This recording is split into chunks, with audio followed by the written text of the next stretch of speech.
Big video today. I have a Beam update. I've got some Bitcoin, XRP, and other altcoin news. Let's get into it.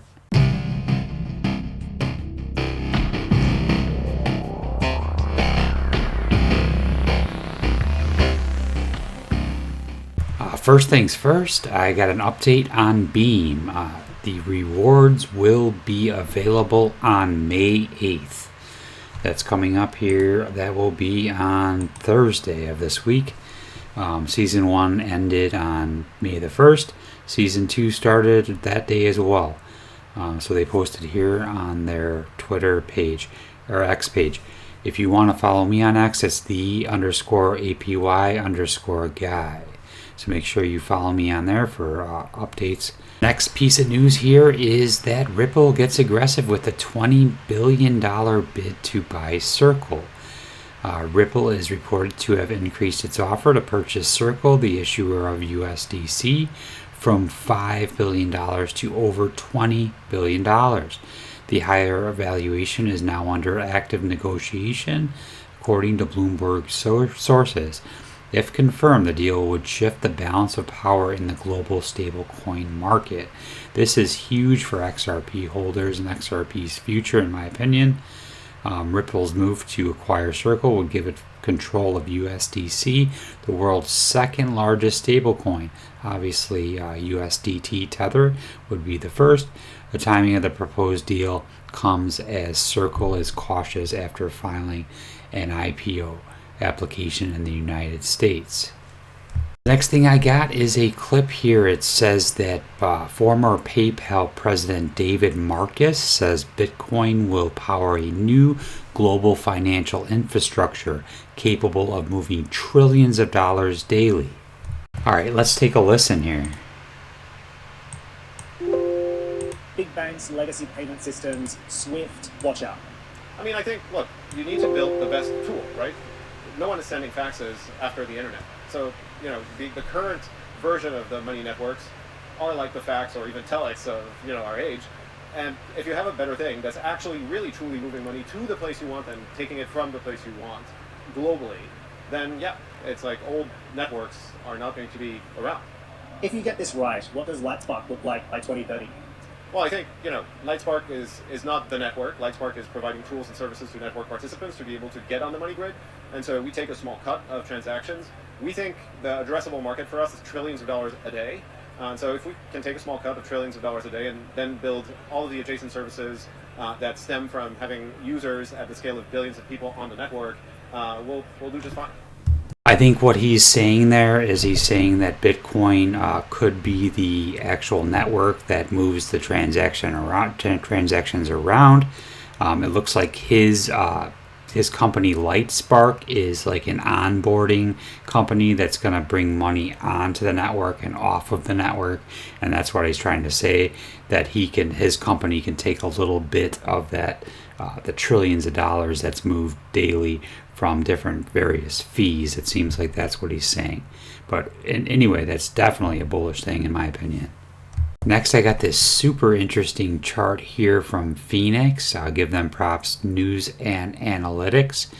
If we take a look at this chart, it's showing the top projects by total value of staked tokens. And it surprised me a little bit here that HBAR was this far down. It's 32% though, which is high in my opinion, 32.4% of the staking ratio. Ethereum is number one in dollar amount, then Solana, then Sui, which was a surprise, but Sui's price has pumped up quite a bit. Cardano 8 is at 60%. Sui was over 76% staking ratio, which is insane in my opinion. And then avax, there's a few down here that are popular, but HBAR, 32% of the tokens are staked. Before we go on to the next thing, please hit the like button. I really appreciate all of you watching, And that's all I ask from you, is if you could please hit the like button, subscribe if you want to see more content like this in the future. There's an update here, U.S. Bitcoin legislation summary, according to bitlaws.io. There's a total amount of 130 Bitcoin bills introduced. Strategic Bitcoin reserves are 46, and then live strategic Bitcoin reserve across 20 states is 39. I thought this was a pretty interesting chart showing how many states have actually introduced legislation. Next up, the Ethereum Pectra upgrade goes live next week. Will Ethereum rally? The Ethereum price has underperformed its peers during the current bull market, but gas sponsorship could lure developers and traders back to the network. Ethereum's upcoming Pectra upgrade promises to improve staking efficiency, potentially increasing demand for ETH. Will it get some bullish momentum going into next week? We will see. The FOMC meeting is coming up this week as well, which usually there's usually some downside going into the meeting. We'll see if that's what happens this coming week. Before we go on to the next thing, please hit the like button. I really appreciate all of you watching, and that's all I ask from you, is if you could please hit the like button, subscribe if you want to see more content like this in the future. There's an update here, U.S. Bitcoin legislation summary, according to bitlaws.io. There's a total amount of 130 Bitcoin bills introduced.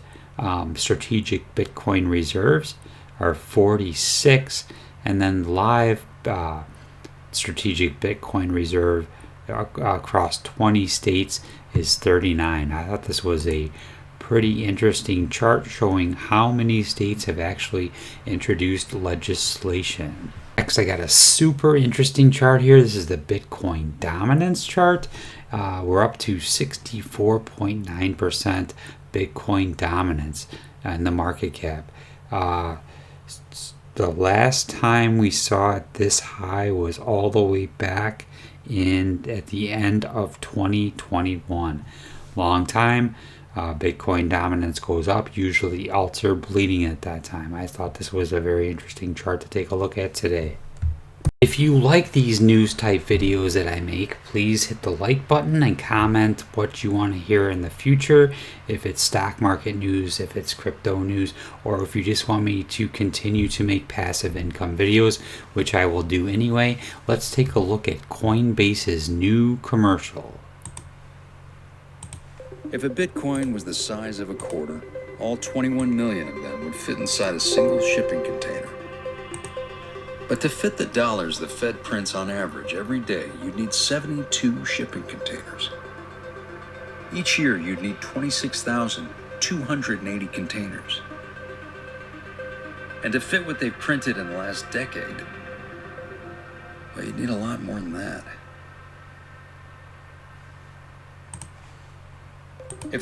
Pretty cool commercial, I thought.